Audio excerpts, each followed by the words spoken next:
Hey, what's going on? It's your guy here, Garati Joseph, your local real estate agent here in the South Florida market. As always, I appreciate you taking time out your day to listen to me to provide you just information on facts on what's going on here in the South Florida market. When it comes to commercial and real estate news, I'd like to highlight 2 to 3 articles that stood out to me that I believe is relevant to know, depending on where you're at in your real estate journey. I'm all about being informed and not influenced. So with all that being said, not trying to take nowhere to 3 to 5 minutes out your day.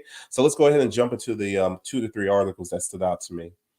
All right, so this article actually comes from the Florida Realtors website. The title of the article is DeSantis appoints 3 to the Florida Commission on the Status of Women. All right. Governor DeSantis announced the appointment of Lita Kelly, the reappointment of Candace Falsetto, and Maria Wells to the Florida Commission of the Status of Women. The commission communicates, promotes, and collaborates with hundreds of organizations in the state that are focused on women's welfare. This is a quote coming directly from the commission.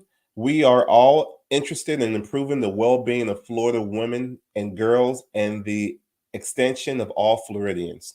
And the reason I'm sharing this article with you, this is related to Florida State real estate news because one of the appointees happened to be the former 2017 president of the Florida Realtors uh, committee here in Florida, and which was Maria Wells, and also Candace Falsetto is currently the lending specialist at JP Morgan. So this is all real estate related news, and this is great because obviously there's a need for representation and acknowledgement of the overall well-being of women here in the state of Florida. A committee like this makes sense to have, and it looks like they appointed the right people to oversee the committee. So let's go ahead and jump into the next article that stood out to me. All right, this is a commercial real estate related news coming from the South Florida Business Journal. Title of the article is Attapata site slated for redevelopment after $10 million sale. All right, so Coral Gables based Calta Group paid $10 million for a property just north of Miami River in Attapata in order to pursue a redevelopment project. All right. The property currently has 9 apartments and some office space. Roughly half of the property was owned by the Ennis families for more than 40 years. The other half was acquired for $375,000 in 2015 and $2.1 million in 2022. All right, so the development group plans to they're proposing to include apartments with workforce housing, retail, restaurant space, and offices. However, they haven't determined the size of the building or how many apartments it would need or plan on building. It's not sure whether they plan on filing under the current zoning, but they do plan to seek changing of the existing zoning for more density, or they may just take the route of actually applying under the new state law, which is the Live Local Act, which allows them to kind of bypass a bunch of red tape, as long as they're including workforce housing in the actual development of this project that they plan on starting. So this is great for this development group.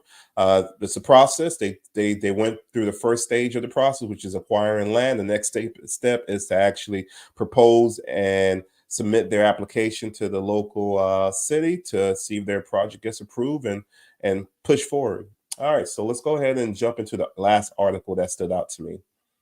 All right, this article is it's coming from directly from the National Association of Realtors. Actually, the title of the article is "The FTC is sniffing out fake testimonials online." An endorsement of testimonial from current or past clients can help you stand out, particularly online. However, the Federal Trade Commission has some guidance on for how to use them in your business. This year, the FTC released new guidance about including endorsements or testimonials in your digital marketing, including social media and online review. In particular, the FTC wants to sniff out fake reviews. The commission has already gone after some companies, including real estate brokers, accusing them of violation, which can carry a maximum fine of about $50,000 per violation. A rental listing platform, for instance, has recently accused of paying for tens of thousands of fake online reviews to gain more prospective tenants. So biggest thing is when it comes to this is more so when it comes to real estate here, and when you're whether you're trying to buy, sell, or rent. I know where a lot of us easily look at the reviews of these businesses. Best thing to do in this situation is the you can't really tell whether or not they've actually paid for reviews. Just the Better Business Bureau is one great source to verify whether this business is legit and is they've been doing things ethically and correctly. So I recommend that you guys do that when it comes to depending on where you're at in your real estate journey, and relying on these online businesses or these businesses that are being marketed online, on whether or not they're providing a quality service on what they're trying to do, whether they're trying to um, sell a property, help you buy a property, or even rent a property. So check out the Better Business Bureau to actually help you on your real estate journey, on determining which companies to actually associate with. So, with all that being said, I appreciate you guys taking time out of your day to listen to me on this Thursday. As always, it's all about being informed and not influenced. And you guys have a great Thursday. Till next time. Appreciate you guys' time.